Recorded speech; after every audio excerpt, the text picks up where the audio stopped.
새벽기도에 오신 성도님들을 주님의 이름으로 환영하고 축복합니다. 오늘 3월 24일 오늘 마태복음 23장 29절에서 39절의 말씀을 가지고 진정한 외로움의 해결, 복음이라는 제목으로 하나님 말씀을 나누겠습니다. 그럼 제가 먼저 성경 봉독해 드리겠습니다. 화 있을진저 외식하는 서기관들과 바리새인들이여, 너희는 선지자들의 무덤을 만들고 의인들의 비석을 꾸미며 이르되, 만일 우리가 조상 때에 있었더라면 우리는 그들이 선지자의 피를 흘리는데 참여하지 아니하였으리라 하니, 그러면 너희가 선지자를 죽인 자의 자손임을 스스로 증명함이로다. 너희가 너희 조상의 분량을 채우라. 뱀들아, 독사의 자식들아, 독사의 새끼들아, 너희가 어떻게 지옥의 판결을 피하겠느냐. 그러므로 내가 너희에게 선지자들과 지혜 있는 자들과 서기관들을 보내매 너희가 그 중에서 덜어는 죽이거나 십자가에 못 박고 그 중에서 덜어는 너희 회당에서 채찍질하고 이 동네에서 저 동네로 따라다니며 박해하리라. 그러므로 의인 아벨의 피로부터 성전과 제단 사이에서 너희가 죽인 바랴가의 아들 사가랴의 피까지 땅 위에서 흘린 의로운 피가 다 너희에게로 돌아가리라. 내가 진실로 너희에게 이르노니 이것이 다 이 세대에 돌아가리라. 예루살렘아, 예루살렘아, 선지자들을 죽이고 내게 파송된 자들을 돌로 치는 자여, 암탉이 그 새끼를 날개 아래에 모음같이 내가 내 자녀를 모으려 한 일이 몇 번이어더냐. 그러나 너희가 원하지 아니하였도다. 보라, 너희 집이 황폐하여 버려진 바 되리라. 내가 너희에게 이르노니 이제부터 너희는 찬송하리로다. 주의 이름으로 오시는 이여 할 때까지 나를 보지 못하리라 하시니라. 아멘. 네, 요즘 들어 사이비와 이단에 대한 이야기가 많은 이슈로 드러나는 것 같습니다. 현대인들이 왜 사이비와 이단에 잘 빠질까요? 저는 궁금해서 어느 목회자와 전문 상담사의 이야기를 쭉 들어보았는데, 여러 가지 이유 중에 하나인 그 외로움이라는 단어를 공통적으로 말씀해 주신 것이 마음에 와닿았습니다. 사회는 점점 발전해 갈수록 오히려 우리 마음속에 있는 외로움은 점점 더 커져만 가고 있는 것은 아닐까라는 생각도 듭니다.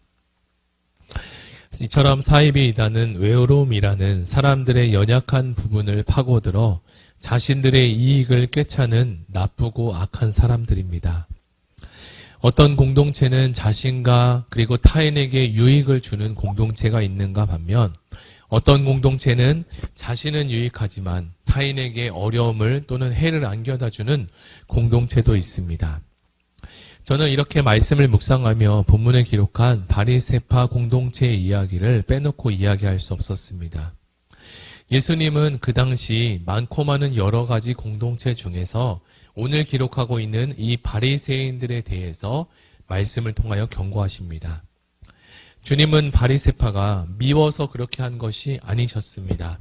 유대인들 중에 나름 잘 믿는다고 생각하고 자부심이 강한 그들이 이 정도로 타락하고 위선적이었더라면 다른 종파들은 더 말할 수 없을 정도였기에 주님은 이 이스라엘 공동체, 여러 공동체의 대표성을 가지고 바리새파에게 심판의 메시지를 전한 것은 아닐까라는 생각이 들었습니다. 그렇게 주님은 바리새파의 여러 이유 중에 특별히 위선적인 것을 가지고 오늘 말씀을 드러내셨습니다. 그들에게는 종교적인 위선이 가득했습니다. 겉으로는 거룩해 보이고 멀쩡해 보이지만 그들 마음속에는 탐심이 가득했고, 그들의 어긋난 그 위선이 하나님의 아들 예수를 죽이기까지 하는 주도적인 역할까지 했습니다. 그러면 오늘 예수님의 말씀을 통하여 우리가 마음에 새기고 그리고 적용해야 될 것은 어떤 것이 있는지 한번 나눠보면 좋겠습니다. 당시 바리새인들은 11조를 철저히 드렸다라고 기록하고 있는데, 그들이 수확한 여러 가지 곡식이나 밀, 보리 같은 것들이 11조만 바친 것이 아니라 더 나아가 채소와 또 아주 작은 조미료까지도 철저하게 11조를 드렸다고 합니다. 여기서 박하는 독특한 향을 내는 식물이고 회양과 근채는 식물가에 속하는 채소를 말합니다. 예수님은 그들의 11조 생활에 대해서 나쁘다고 말씀하진 않으셨습니다. 그러나 그들은 11조는 철저하게 드렸으나 하나님과 말씀대로 사는, 하나님과 교제하며 사는 것에 대해서는 그렇지 못했습니다. 사실 예수님이 보실 때 11조를 철저하게 하는 것보다 우리가 사랑과 믿음을 가지고 이웃과 하나님과 살아내는 것이 더 중요한데 말입니다. 오히려 그들은 자신들의 철저한 이 11조 때문에 다른 것은 조금 소홀히 해도 된다는 것을 생각했던 모양입니다. 예수님의 말씀을 잠시 빌리자면 그들은 하루살이는 걸러내고 그리고 낙타는 삼키는 격이었습니다. 하루살이는 우리가 잘 알고 있는 아주 작은 곤충인데 그에 반해서 낙타는 아주 엄청나게 큰 짐승을 말하죠. 바리새인들은 자신들이 잘 드러날 수 있는 율법에 대해서는 철저하게 지켰고 오히려 큰 불이었던 그 자신들이 보여지거나 나타내진 또 위선적으로 하기 어려웠던 것들은 들은 채 만체하며 마음대로 살아왔습니다. 어떻게 보면 사람의 눈에는 바리새인들이 지켰던 이 율법이 자신들을 내세우기에 너무나 좋았고 남들에게 잘 드러내기 위해서 좋았던 것은 아닐까 생각이 됩니다.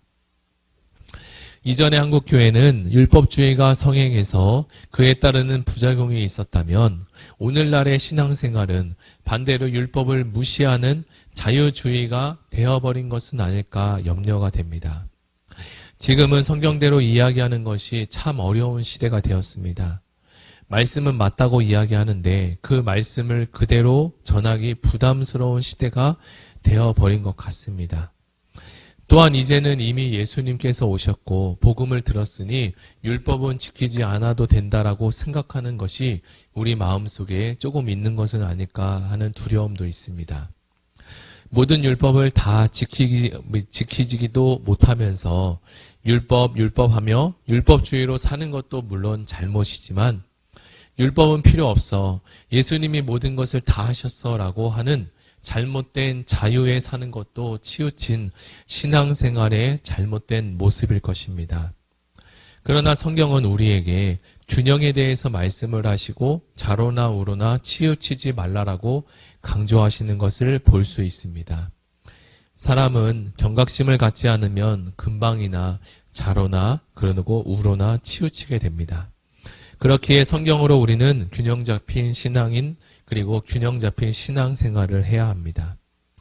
제가 서론에서 언급한 이단과 사이비들도 그리고 한국과 다른 나라에 유명했던 어느 교회나 목회자도 처음에는 좋은 의도와 건강한 모습으로 이 하나님의 사역과 주님의 일을 시작했는지도 모릅니다.